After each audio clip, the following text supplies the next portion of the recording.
साथियों, आज जो बदलाव हम स्पेस सेक्टर में देख रहे हैं, वो भारत में हो रहे स्टार्टअप रिवॉल्यूशन का हिस्सा है। बीते एक दशक में अलग अलग सेक्टर्स में स्टार्टअप्स का नया दौर शुरू हुआ है। फिनटेक हो, एग्रीटेक हो, हेल्थ टेक हो, क्लाइमेट टेक हो, एजुटेक हो, डिफेंस टेक हो, हर क्षेत्र में भारत के युवा, हमारे जैन जी नए समाधान दे रहे हैं। और आज मैं दुनिया के जैन जी को भी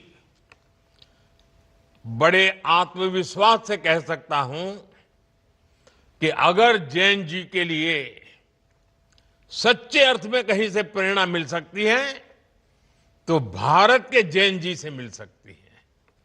भारत के जैन जी की जो क्रिएटिविटी है, भारत के जैन जी की जो पॉजिटिव माइंडसेट है, भारत के जैन जी की जो कैपेसिटी बिल्डिंग है, ये अपने आप में पूरी दुनिया की जैन जी के लिए आदर्श बन सकती है। आज भारत दुनिया का तीसरा सबसे बड़ा स्टार्टअप इकोसिस्टम बन चुका है। एक समय था जब स्टार्टअप का मतलब केवल कुछ बड़े शहरों तक सीमित था, लेकिन आज भारत के छोटे छोटे शहरों और गांवों से भी स्टार्टअप निकल रहे हैं। आज देश में 1.5 लाख से अधिक रजिस्टर्ड स्टार्टअप्स हैं।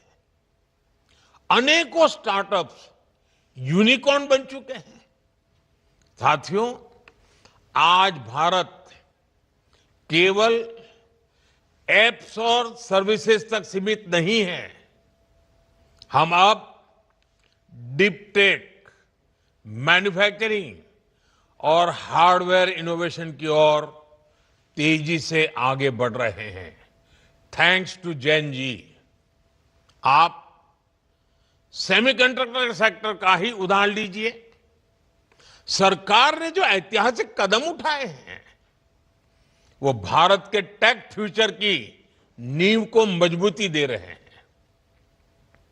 आज देश में semiconductor fabrication units, chip manufacturing और डिजाइन हब्स बहुत तेजी से विकसित हो रहे हैं। चिप से लेकर सिस्टम तक भारत अब एक मजबूत इलेक्ट्रॉनिक वैल्यू चेन तैयार कर रहा है। ये आत्मनिर्भरता के संकल्प का हिस्सा तो है ही।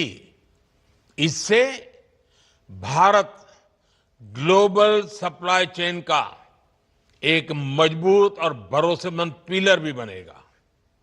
साथियों, रिफॉर्म्स का हमारा दायरा भी लगातार बढ़ रहा है।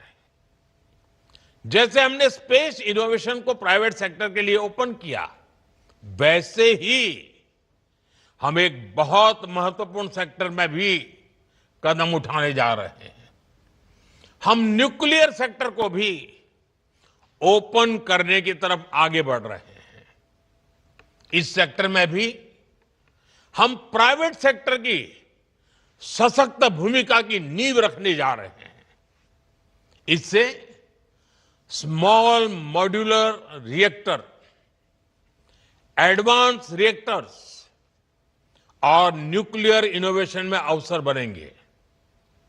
यह रिफॉर्म हमारी एनर्जी सिक्योरिटी और टेक्नोलॉजिकल लीडरशिप को नई शक्ति देगा। साथियों, आने वाला भविष्य कैसा होगा, ये बहुत कुछ आज हो रही रिसर्च पर भी निर्भर करता है। इसलिए हमारी सरकार का बहुत जोर युवाओं को ज्यादा से ज्यादा रिसर्च के मौके देने पर भी है। हमने राष्ट्रीय अनुसंधान फाउंडेशन का गठन किया है, जो आधुनिक रिसर्च के लिए यूथ को सपोर्ट करता है।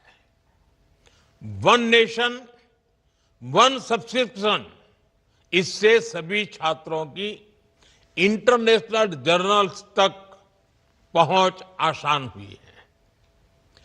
1,00,000 करोड़ के रिसर्च डेवलपमेंट और इनोवेशन फंड से देश भर में युवाओं को बहुत मदद मिलने वाली है।